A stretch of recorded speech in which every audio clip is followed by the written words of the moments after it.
अभी हमने थोड़े दिन पहले MSI GS63 थिन का रिव्यू नहीं करा था, जिसके अंदर RTX 4050 था, 45 वाट वाला था, i5 12 जनरेशन वाला। और भाई क्या रिस्पांस दिया तुमने उस वीडियो पे, एंड तुमने परफॉर्मेंस देखी थी 4050 45 वाट वाला, क्या तगड़ा परफॉर्म कर रहा था। और उसी वीडियो के कमेंट सेक्शन से मेरे को पता लगा कि इसी का एक और मॉडल है जिसमें सेम प्रोसेसर मिलता है, लेकिन 4060 मिलता है 45 वाट वाला ही, और 4060 8GB VRAM वाला जीपीयू है। तो मैंने मंगा लिया लैपटॉप, एंड इस लैपटॉप की प्राइसिंग आज की डेट में 90,000 है, उसकी 80,000 है। तो क्या एक्स्ट्रा 10,000 रुपए डालने वर्थ इट है इस 4060 के लिए? वो सारा इस वीडियो में कवर करेंगे। तो सबसे पहले सुंदरता पे नजर मार लेते हैं। यहाँ पे जो टॉप लिड है वो हमारे को मेटल की मिल जाती है, MSI का लोगो है। और टॉप लिड अगर आप ध्यान से देखोगे ना तो एक पैटर्न टाइप का बना हुआ है, लंबी लंबी लाइंस टाइप की। और भाई जो उसका टॉप लिड है उस पर अंधाधुंध फिंगरप्रिंट के निशान आ जाते हैं, तो आपको बार बार साफ करना पड़ेगा। और लैपटॉप का वेट डिस्ट्रीब्यूशन सही है, यहाँ पे एक हाथ से लिड ओपन हो जाती है, एंड मैक्सिमम कुछ इतना आप इसको ओपन कर सकते हो, और कुछ इतना वॉबल हमारे को मिलेगा, जो कि ऐसा ज्यादा भी नहीं है और कम भी नहीं है। इंटीरियर इस लैपटॉप का हमारे को पॉलीकार्बोनेट का मिलेगा, और सेम ही टाइप का पैटर्न है जो हमारे को टॉप लिड में मिलता है। और यहाँ पे इंटीरियर में भाई फुल ऑन फिंगरप्रिंट वगैरह छप जाते हैं। और यहाँ पे इसका कीबोर्ड फ्लेक्स आप देख सकते हो, एज सच कोई ज्यादा नहीं है। एंड अगर आप टॉप लिड भी देखोगे तो काफी स्टडी है, इसमें भी कोई ज्यादा फ्लेक्स मिलता नहीं है। और पीछे से लैपटॉप दिखने में कुछ ऐसा मिलेगा। यहाँ पे इंटेक के वेंट्स वगैरह आप देख सकते हो, अंदर इसका थर्मल सिस्टम नजर आ रहा है। MSI में ज्यादातर ऐसा ही होता है। और सबसे बड़ा प्लस पॉइंट इस लैपटॉप का वेट 1.8 kg के आसपास इसका वेट है। तो भाई लैपटॉप थिन भी है और हल्का भी है, आपके कंधों पे ज्यादा जोर नहीं आएगा। और इसके बॉक्स में हमारे को एक तो लैपटॉप मिल जाता है और एक 120 वाट का पावर अडाप्टर मिल जाएगा। इस लैपटॉप में मिलता है हमारे को Intel Core i5 12450H वाला प्रोसेसर, जो प्रोसेसर हमारे को Asus TUF-F15 में मिलता है ना, जो हमारा 8 कोर 12 थ्रेड्स वाला प्रोसेसर है। 4 P कोर्स मिलते हैं और 4 ही E कोर्स मिलते हैं। एंड इसके अंदर हमारे को मिलता है RTX 4060, जो हमारा 8GB VRAM वाला जीपीयू है, एंड 45 वाट TGB के साथ आता है। ये भी 16GB DDR4 रैम मिल जाएगी, 3200 मेगाहर्ट्ज क्लॉक स्पीड वाली। और भाई मैक्सिमम 64GB तक ये सपोर्ट करता है, जो ऑफिशियली MSI ने बोला है। और स्टोरेज के मामले में 256GB की Gen 3 SSD मिलती है, बेसिक वाली, जिसकी रीड एंड राइट स्पीड आप देख सकते हो। और 1TB की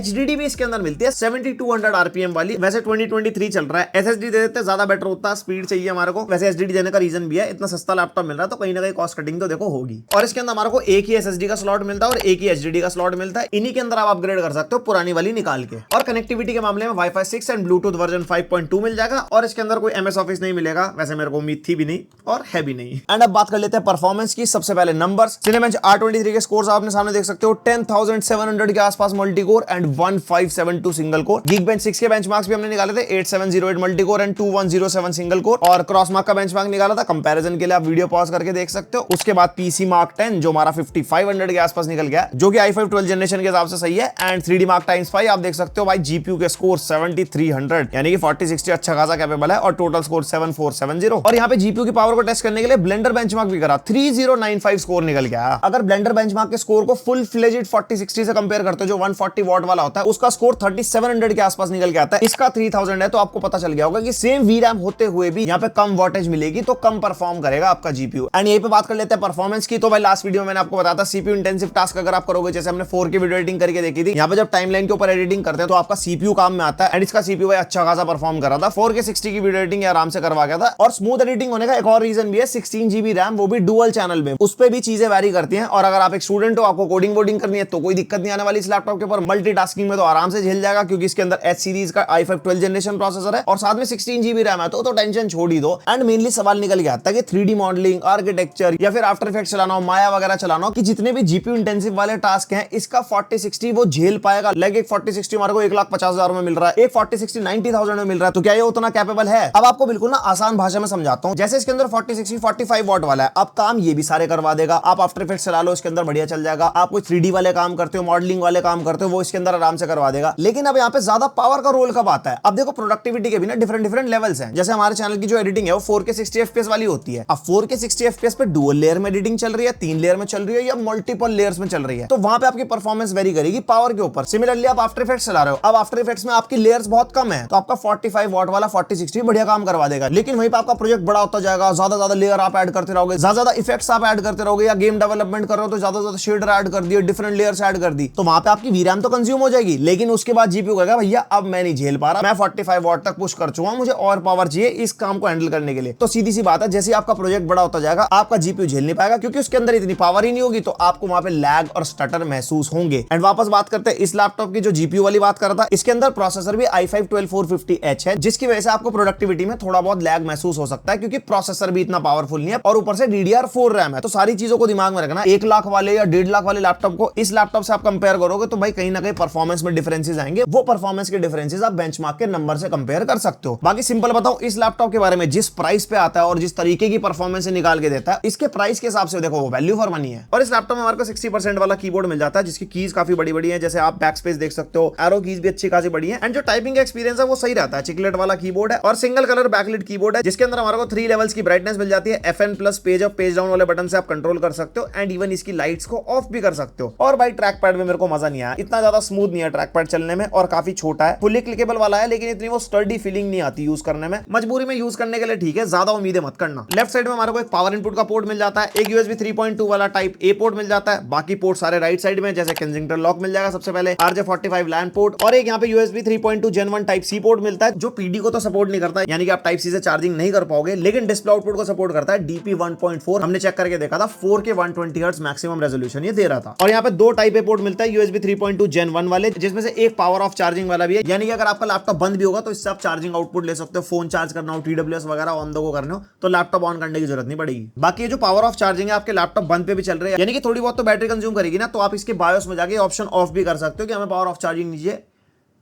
नहीं चाहिए तो नहीं चाहिए। और यहाँ पे आप देख सकते हो माइक और हेडफोन का सेपरेट जैक हमारे को मिलता है। अब वैसे आज की डेट में सारे लैपटॉप्स में तो कॉम्बो जैक ही आते हैं, उसके लिए आपको स्प्लिटर लेना पड़ता है। कभी आपको फ्यूचर में सेपरेट हेडफोन जैक वाला हेडफोन हो आपके पास, या फिर आप स्ट्रीमिंग वगैरह करते हो, उसके अंदर आपको माइक का सेपरेट इनपुट देना है और हेडफोन का सेपरेट देना है, तो वहां पे सेपरेट जैक्स काफी काम आते हैं। अब तुम्हारे दिमाग में आ रहा होगा सारे इंपॉर्टेंट पोर्ट्स है, भैया HDMI कहाँ है? HDMI का पोर्ट इस लैपटॉप में पीछे की तरफ है, यानी कि टीवी टूवी के साथ लगाओगे तो वायर मैनेजमेंट बढ़िया रहेगा। और इसके अंदर HDMI 2.0 का पोर्ट है, यानी कि 4K 60 हर्ट्ज तक का आउटपुट आप ले सकते हो। इनकी वेबसाइट पे 4K 30 लिखा है, उस पर रिलाय मत करना, पर्सनली टेस्टेड भाई साहब। और अगर आप HDMI से डिस्प्ले आउटपुट लोगे तो आपके iGPU से मिलेगा, यानी कि Intel UHD मिलता है इसके अंदर, और टाइप C से आउटपुट लोगे इससे डिस्प्ले आउटपुट RTX 4060 से मिलता है, और जो इसकी इंटरनल डिस्प्ले का आउटपुट है वो भी UHD से है। और इस लैपटॉप में हमारे को मिलती है 15.6 इंचेस की फुल HD डिस्प्ले, जिसका रेजोल्यूशन 1920x1080 है, और ये हमारा IPS लेवल पैनल है एंटी ग्लेयर वाला, जिसके अंदर आपको 47% NTSC मिल जाएगी, 67% SRG मिलती है, and peak brightness is 280 nits. तो यहाँ पे जो डिस्प्ले है, जिस प्राइस पॉइंट का लैपटॉप है उसके हिसाब से ठीक है, ज्यादा उम्मीदें मत करना डिस्प्ले से। लाइक कलर एक्यूरेसी वाले टास्क आप नहीं कर सकते, बेसिक गेमिंग वगैरह करनी हो, मूवीज वगैरह देखनी हो, कंटेंट वगैरह एंजॉय करना हो, उसके हिसाब से ठीक है। कलर एक्यूरेट नहीं है डिस्प्ले, कलर गैमेट मैंने आपको बता दिया। और ये इस लैपटॉप का वेबकैम टेस्ट है, और माइक भी लैपटॉप का यूज हो रहा है, एंड ज्यादा लाइटिंग में बहुत ही ओवर एक्सपोज टाइप की इमेज निकाल के दे रहा है। थोड़ा मैं लैपटॉप इस तरफ घुमा देता हूँ, नॉर्मल लो लाइटिंग में कुछ ऐसी फुटेज निकाल के दे देगा। ठीक ठाक वेबकैम है, ज्यादा उम्मीद मत करना, 720p वाला ही है। बताना कॉमेंट सेक्शन में कैसा लगा, वॉवल कुछ इतना है।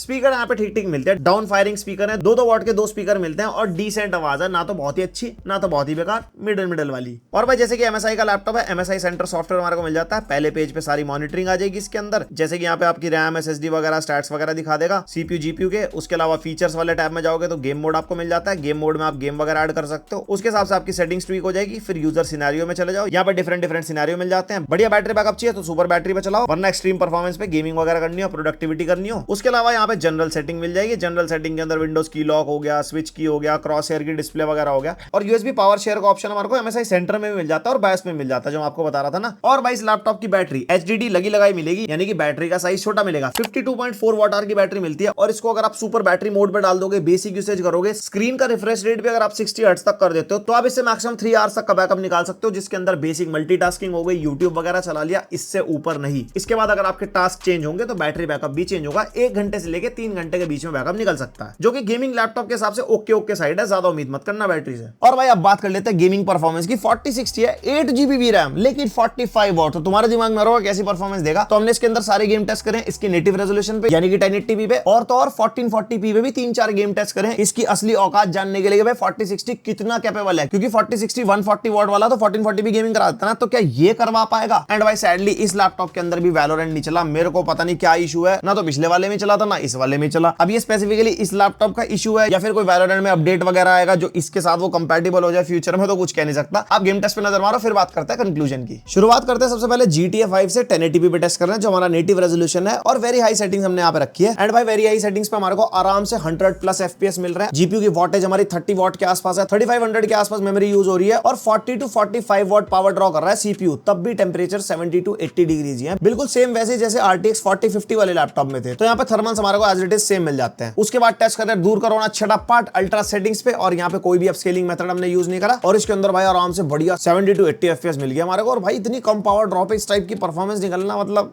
कभी कभी तो ऐसे अनबिलीवेबल सा लगता है। उसके बाद हम टेस्ट कर रहे हैं गॉड ऑफ वॉर, और यहाँ पे लेफ्ट साइड में DLSS ऑफ है, राइट साइड में DLSS रखा है क्वालिटी पे, और यहाँ पे ग्राफिक सेटिंग्स को रखा हमने अल्ट्रा पे, क्योंकि भाई 4068 GB रैम है यार, इतना तो बनता है ना। और भाई यहाँ पे परफॉर्मेंस देखो आप 50 to 60 FPS रॉ परफॉर्मेंस पे, और यहाँ पे 60 to 70 FPS हमारे को DLSS क्वालिटी के साथ, और मेमोरी यूसेज आप देख सकते हो अप्रोक्सीमेटली 5 to 5.5 GB के आसपास मेमोरी यूज हो रही है। तो यहाँ पे अभी 8 GB की यूटिलाइजेशन पूरी हुई नहीं है। उसके बाद हम टेस्ट कर रहे हैं लास्ट ऑफ अस, जिसके अंदर लेफ्ट साइड में अपस्केलिंग को रखा था ऑफ, राइट साइड में DLSS को रखा था क्वालिटी पे, और यहाँ पे ग्राफिक सेटिंग्स को रखा था हमने अल्ट्रा पे। एंड भाई यहाँ पे अल्ट्रा सेटिंग्स में हमारे को 40 to 50 FPS मिल रहा है रॉ परफॉर्मेंस में लास्ट ऑफ अस में, जो भाई तगड़ा ग्राफिक्स डिमांडिंग गेम है। और वहीं पे DLSS क्वालिटी लगने के बाद कुछ ऐसा ज्यादा डिफरेंस नहीं है, वहां पे भी हमारे को 45 to 50 FPS के आसपास ही मिल रहे थे। और इस गेम के अंदर आप VRAM देख सकते हो 7.6 GB के आसपास VRAM कंज्यूम हो रही है, और RAM भी 13 GB के आसपास। उसके बाद टेस्ट कर रहे हैं हम हॉगवर्ट्स लेगेसी, और यहाँ पे लेफ्ट साइड में DLSS को रखा है ऑफ, राइट साइड में DLSS रखा है क्वालिटी पे, और ग्राफिक्स प्रीसेट हमारा अल्ट्रा पे। और भाई 2023 के AAA टाइटल 40, 60, 45 वॉट में इतने बढ़िया चल जाते हैं। आप देखो अपने सामने 14 GB के आसपास रैम कंज्यूम हो रही है, और यहाँ पे रॉ परफॉर्मेंस में आराम से 45 to 50 FPS हमारे को मिल रहा है। और वहीं पे DLSS क्वालिटी लगने के बाद 55 to 60 FPS हमारे को मिल रहा है, जो कि भाई काफी बढ़िया है। और यहाँ पे VRAM भी आप देख सकते हो 6.6 GB के आसपास यूज हो रही है। देन हम टेस्ट कर रहे हैं वॉच डॉग्स लीजन, यहाँ पे अल्ट्रा सेटिंग्स रखी है, रे ट्रेसिंग रखा है ऑफ दोनों तरफ, लेफ्ट साइड में DLSS ऑफ है, राइट साइड में रखा है क्वालिटी पे। और भाई यहाँ पे रॉ परफॉर्मेंस में हमारे को आराम से 50 to 60 FPS मिल रहा है, समटाइम्स 60 अबव, समटाइम्स 50-55 के आसपास। और भाई वहीं पे DLSS क्वालिटी के साथ आप देख सकते हो भाई 70+ FPS। एंड यहाँ पे आपको पता लगेगा कि भले ही 45 वॉट का 4060 हो, यहाँ पे VRAM इसके अंदर 8 GB है, तो 7.8 GB तक ये कंज्यूम कर रहा है, और उसकी वजह से बढ़िया परफॉर्मेंस दे रहा है। उसके बाद मैंने सेम अल्ट्रा सेटिंग्स रखी, और DLSS का भी सेम सिनेरियो रखा, लेफ्ट साइड में ऑफ, राइट साइड में क्वालिटी पे। लेकिन इस बार रे ट्रेसिंग को हमने अल्ट्रा पे कर दिया, तो मैंने कहा अब देखते हैं कितना झेल पाएगा। और भाई यहाँ पे रे ट्रेसिंग अल्ट्रा करने के बाद भी रॉ परफॉर्मेंस में 30+ FPS मिल रहा है, मतलब 30 FPS आप देखोगे तो कहीं ना कहीं प्लेबल होते हैं। और वहीं पर राइट साइड में DLSS क्वालिटी पे आप देख सकते हो 40 to 45 FPS मिल रहा है, यानी कि अल्ट्रा सेटिंग्स में AAA टाइटल आप इस कार्ड पे खेल सकते हो मात्र 45 वॉट पावर में। भाई 8 GB VRAM पूरी यूज हो रही है इसके अंदर। उसके बाद हमारे स्पाइडरमैन मुरली भैया वेरी हाई सेटिंग्स पे टेस्ट कर रहे हैं, DLSS ऑफ और दूसरी तरफ क्वालिटी पे, एंड रे ट्रेसिंग को ऑफ रखा है अभी हमने यहाँ पे ना। और आप यहाँ पे रॉ परफॉर्मेंस देख सकते हो स्मूथ 55 to 60 FPS मिल रहा है हमारे को आराम से। और वहीं पे DLSS क्वालिटी लगाने के बाद 90+, समटाइम्स 100+। भाई ये है देखो तगड़ी परफॉर्मेंस, कितनी come what, 30 what power draw कर रहा है, 7 GB के आसपास VRAM यूज हो रही है, 13 GB के आसपास RAM भी यूज हो रही है, उसका भी बहुत बड़ा रोल है। एंड 1080p पे वेरी हाई सेटिंग्स पे मक्खन परफॉर्मेंस। उसके बाद मुझे लगा सेम सेटिंग्स पे जरा रे ट्रेसिंग के भी मजे ले लिए जाए, और यहाँ पे रे ट्रेसिंग पे करने के बाद भी यार 45 to 50 FPS दे रहा था रॉ परफॉर्मेंस में। और वहीं पे जो हमारा DLSS फ्रेम जनरेशन है क्वालिटी पे, यानी कि DLSS 3, उसके अंदर तो भाई अंधाधुनी 80-90 FPS आ रहे हैं। और इसका GPU मात्र 30 वॉट पे चल रहा है, और CPU 40-45 वॉट पे, इसलिए यहाँ पे टेम्परेचर्स भी काफी कम है, और परफॉर्मेंस पता नहीं कैसे ज्यादा आ रही है। And now we are testing Cyberpunk ultra settings पे, जिसमें DLSS ऑफ है लेफ्ट में, और राइट में DLSS फ्रेम जनरेशन क्वालिटी पे है, और रे ट्रेसिंग ऑफ रखी है अभी हमने शुरू में ना। और भाई यहाँ पे स्मूथ 60 FPS हमारे को मिल रहे हैं रॉ परफॉर्मेंस में, एंड DLSS फ्रेम जनरेशन लगाते हैं भैया 90+ FPS, और बाकी थोड़े बहुत ऊपर नीचे भी होंगे तो 80 to 90 आप एवरेज मान सकते हो। और यहाँ पे सेम सेटिंग्स रखी थी दोनों तरफ, लेकिन इस बार रे ट्रेसिंग को कर दिया था हमने हाई पे, और रे ट्रेसिंग को हाई पे करने के बाद ना 20+ FPS मिल रहे हैं, तो मतलब 40-50 से जंप तो है थोड़ा सा। और वहीं पे DLSS फ्रेम जनरेशन लगाने के बाद 50 to 60 स्मूथ FPS मिल रहे हैं अल्ट्रा सेटिंग्स पे, रे ट्रेसिंग भी अल्ट्रा करने के बाद। उसके बाद यहाँ पे टेस्ट करने RDR2 फेवर क्वालिटी रखा है, यानी ये सब कुछ अल्ट्रा पे, बाकी DLSS को क्वालिटी पे रखा है राइट साइड में, एक तरफ ऑफ, यानी कि पता लगना चाहिए ना रॉ परफॉर्मेंस कैसी है और DLSS कैसा है। और भाई RDR2 में भी जबरदस्त performance, 45 to 50 FPS raw performance में, और DLSS लगते 60-65+। और यहाँ पे ठंडा माहौल है, CPU के टेम्परेचर ना ज्यादा है, ना ही GPU के टेम्परेचर ज्यादा है। इस लैपटॉप में हमारे को सिंगल फैन मिलता है, उसके बावजूद इस टाइप के थर्मल्स और इस टाइप की परफॉर्मेंस है। कैसे MSI अचीव कर रहा है इस लैपटॉप में भाई, वो हमें नहीं पता। उसके बाद call of duty Warzone 2.0 extreme preset पे कर रहे हैं टेस्ट, और DLSS को एक तरफ ऑफ रखा है, एक तरफ रखा है क्वालिटी पे। और भाई यहाँ पे भी 1080p में तगड़ी performance, 60 to 70 FPS raw performance, and 90+ DLSS quality के साथ, और बाकी सारे स्टैट्स आपके सामने, बार बार क्या ही बोलना। बोला तो अब जाएगा जब मैंने सोचा इसको 1440p पे टेस्ट करते हैं। यहाँ पे आप सामने रेजोल्यूशन देख सकते हो, 1600p पे टेस्ट करें GTA 5 को, वेरी हाई सेटिंग्स यहाँ पे रखी है जो पहले रखी थी। और भाई इस वाले ग्राफिक्स कार्ड में GTA 5 में 100+ FPS मिल रहा है हमारे को 1600p पे। भाई पहले 1080p पे तो चलो बढ़िया चल ही रहा था, बड़े मॉनिटर पे लगा के भी भाई अच्छी परफॉर्मेंस निकाल के दे रहा है। और यहाँ पे GPU की वोल्टेज अभी भी 30-40 वॉट के आसपास ही है, और ये जो आपको स्क्रीन पर राइट साइड में PC दिख रहा है ना, इसे इग्नोर कर देना, PC की वोल्टेज इतनी कम नहीं होती, तो ये लैपटॉप की है। हमने टाइप C के थ्रू कनेक्ट कर रखा था, और इसका टाइप C से आउटपुट भी RTX 4060 से है, जिसकी वजह से हमारे को परफॉर्मेंस में थोड़ा बूस्ट भी मिल रहा है। उसके बाद मैंने सोचा स्पाइडरमैन मुरली भैया को भी टेस्ट कर लेते हैं। ऊपर रेजोल्यूशन आप देख सकते हो 1440p पे एंड DLSS को रखा है क्वालिटी पे, वेरी हाई सेटिंग्स है और रे ट्रेसिंग को भी इस बार हाई पे कर दिया था। और भाई ये हल्का सा GPU 40 वॉट पे 1440p पे ऐसी परफॉर्मेंस भाई 45 to 50 FPS निकाल के दे रहा है। स्मूथ गेम प्ले आप कर सकते हो भाई, अगर आपके पास मॉनिटर है इसके अंदर 1440p गेमिंग भाई आराम से करवा देगा, मतलब जिस लेवल की मैं कर रहा हूं। इसलिए मैंने ज्यादा VRAM कंज्यूम होने वाले गेम उठाए हैं। अब ज्यादा VRAM कंज्यूम होने की बात चल रही थी, मैंने कहा साइबरपंक भी कर लेते हैं। यहाँ पे DLSS को क्वालिटी पे रखा था, ऑब्वियसली रॉ में जब 1080p पे नहीं चल रहा था इसमें क्या ही चलता, और सेटिंग्स को रखा है अल्ट्रा पे एंड रे ट्रेसिंग को भी रखा है मैंने अल्ट्रा पे। और भाई इसे देखते ही मेरा दिमाग फट गया भाई, ये लैपटॉप क्या बढ़िया परफॉर्म कर रहा है यार। 45 to 50 FPS 1440p वो भी इतने कम वॉट पे, भाई आप देख सकते हो क्या बढ़िया परफॉर्मेंस है। तो सीधी सी बात है, अगर गेमिंग के लिए आपको 90,000 के आसपास लैपटॉप चाहिए ना, तो AAA टाइटल्स में 1440p गेमिंग करनी हो या 1080p में करनी हो, ये लैपटॉप आपके लिए तोहफा है। तो भाई ये था इसका पूरा review MSI GF63 Thin i5 12450H, साथ में 4060 45 वॉट वाला। एंड भाई थर्मल्स आपने इस लैपटॉप के देख लिए, सिंगल फैन वाला थर्मल सिस्टम होते हुए भी भाई थर्मल्स बढ़िया मेंटेन कर लेता है। 4060 की परफॉर्मेंस गेमिंग में 45 वॉट होने के बावजूद भी भाई बढ़िया परफॉर्मेंस निकाल के देगा। सारा कुछ आपने देख ही लिया। एंड इसका सिंपल कंक्लूजन रखते हैं, जिस प्राइस पे लैपटॉप आता ना, अगर आपको अच्छा ग्राफिक कार्ड चाहिए, आपको गेमिंग करनी है, गेमिंग के अंदर आपको ये बिल्कुल डिसअपॉइंट नहीं करेगा। और यहीं पे बात करते हैं अगर प्रोडक्टिविटी की, तो इसके प्राइस के हिसाब से सही परफॉर्मेंस दे रहा है। लेकिन अगर आपको डेडिकेटेडली ज्यादा प्रोडक्टिव टास्क करने हैं, फिर चाहे GPU इंटेंसिव टास्क हो या CPU इंटेंसिव टास्क हो, तो आप थोड़ा सा बजट बढ़ा के एक फुल फ्लेजेड गेमिंग लैपटॉप के लिए जा सकते हो। ये फुल फ्लेजेड वाला नहीं है, एक थिन गेमिंग लैपटॉप है, GF63 Thin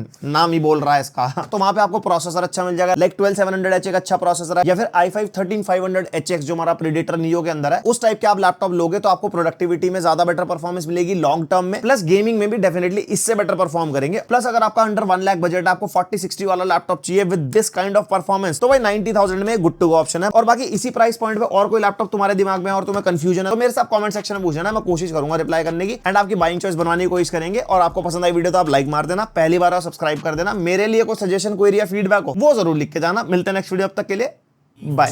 Granted, and you know I'm leaving. I'ma take what's mine with the webs I'm weaving. I could take this crowd from seeing to believing. Got a taste for